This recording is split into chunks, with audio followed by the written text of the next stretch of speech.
নমস্কার পাবলিক। আর কিছুদিন পরেই দুর্গা পূজা আমাদের জেলা দক্ষিণ দিনাজপুরে সাড়ম্বরে অনুষ্ঠিত হয় এই পূজা। আর দক্ষিণ দিনাজপুরের পুজো মানে হিলির কথা না বললেই না। হিলির বিখ্যাত বিখ্যাত পুজোগুলোর মধ্যে অন্যতম বিগ বাজেটের পুজো হলো হিলি বিপ্লবী সংঘের পুজো।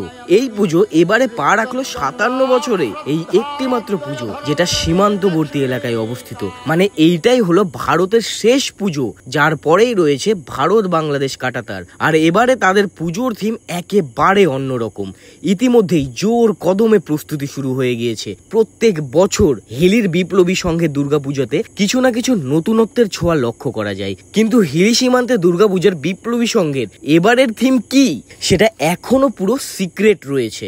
আমি তো একটু ঘুরে দেখলাম, মণ্ডপে কাজও চলছে জোর কদমে, কিন্তু কি হতে চলেছে সেটা কেউ মুখ খুলছে না। তাই আমি তোমাদের কাছে প্রশ্ন রাখছি, হিলি সীমান্তে বিপ্লবী সংঘের এবারের থিম কি হতে পারে বলে মনে হয় তোমার? কমেন্টে জানাও। আর এবারে হিলির পুজোতে কে কে আসছো সেটাও কমেন্টে বলে যাও। টাটা।